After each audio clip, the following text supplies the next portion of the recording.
আজ আমরা রাক্ষস সিনেমার যে বিস্ফোরক ট্রেলারটা দেখলাম সেটার গভীরে যাব, মানে এর যে ছোট ছোট সংলাপ আর টানটান উত্তেজনা সেগুলোকে এক জায়গায় করে বোঝার চেষ্টা করব যে এই সিনেমার অন্ধকার জগতের ভেতরের কথাটা আসলে কি। ট্রেলারটা শুরুই হচ্ছে এই একটা লাইন দিয়ে, আর এই কথাটা যেন পুরো সিনেমার ফিলসফিটাকে এক ধাক্কায় আমাদের সামনে এনে ফেলে। আমরা তো ভাবি যে নারী মায়ায় আটকায়, ভালোবাসায় আটকায়, তাই না? কিন্তু এখানে বলা হচ্ছে নারী আটকায় লোভে। বেশ হতাশজনক একটা ভাবনা, তাই না?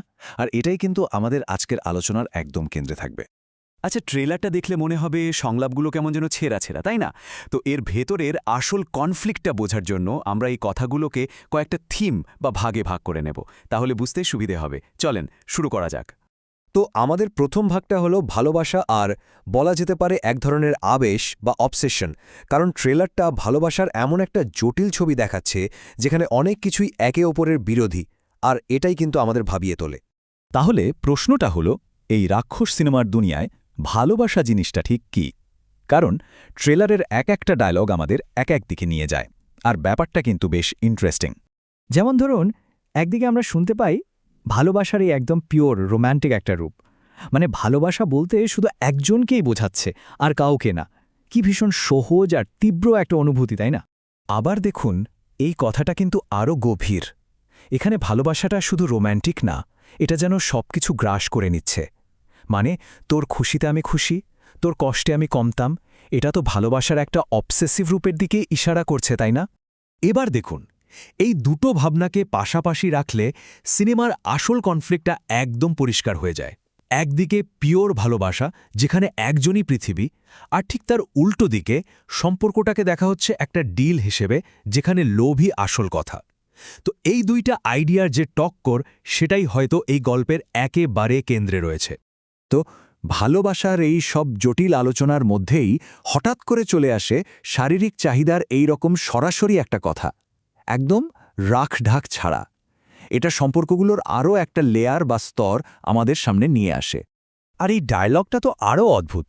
মানে পুরো ট্রেলারের যে একটা ইমোশনাল টেন্স পরিবেশ, তার মধ্যে এরকম একটা ক্লিনিক্যাল প্রশ্ন কেমন যেন খাপছাড়া লাগছে।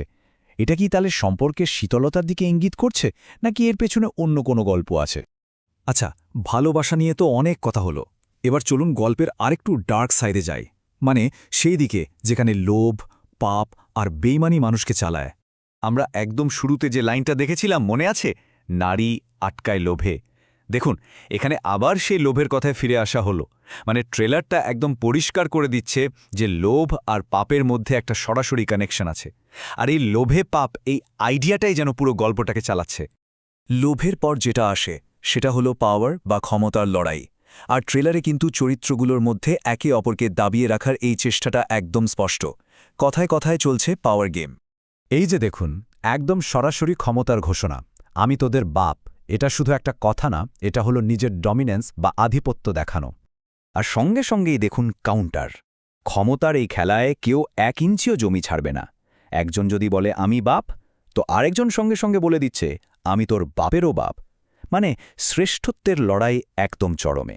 এবং সবশেষে এই যে কথাটা, এটা হলো ক্ষমতার একদম চূড়ান্ত প্রকাশ। এখানে আর কোনো তর্কাতর্কি নেই, কোনো যুক্তি নেই, আছে শুধু ব্রুট ফোর্স বা পাশবিক শক্তি। এগুলো ছাড়াও আরও কিছু এই রকম ছোট ছোট কিন্তু খুবই হিংস্র সংলাপ পুরো ট্রেলারে ছড়িয়ে আছে। এই কথাগুলো সিনেমার ভায়োলেন্ট আর কনফ্লিক্টিং পরিবেশটাকে আরও জমাট করে তোলে। তো এতক্ষণ আমরা যা কিছু দেখলাম, এই সবগুলোকে যদি এক জায়গায় করি, তাহলে ছবিটা কি দাঁড়ায়? সিনেমার আসল সংঘাতটা ঠিক কোথায়? এখানে পুরো ব্যাপারটা খুব সুন্দরভাবে এক জায়গায় চলে এসছে। দেখুন, একদিকে আছে সবটুকু দিয়ে ভালোবাসা, আর অন্য দিকে আছে নির্ভেজাল লোভ। একদিকে খুব ব্যক্তিগত অন্তরঙ্গ মুহূর্ত, আর তার ঠিক বিপরীতে ক্ষমতার নোংরা খেলা। একদিকে নিজেকে বড় দেখানোর চেষ্টা, আর তার আড়ালে হয়তো লুকিয়ে আছে ভয় বা দুর্বলতা। তার মানে কি, লড়াইটা শুধু বাইরের জগতে না, লড়াইটা আসলে প্রত্যেকটা চরিত্রের ভেতরেও চলছে। তাহলে শেষ প্রশ্নটা হলো, আসল রাক্ষসটা কে? কোনো একজন মানুষ, নাকি ওই লোভ আর ক্ষমতার রাক্ষসটা, যেটা আসলে প্রত্যেকটা চরিত্রের ভেতরেই আছে আর তাদের ভেতর থেকে কুড়ে কুড়ে খাচ্ছে? ট্রেলারটা কিন্তু আমাদের ঠিক এই প্রশ্নটার সামনে এনে দাঁড় করিয়ে দেয়।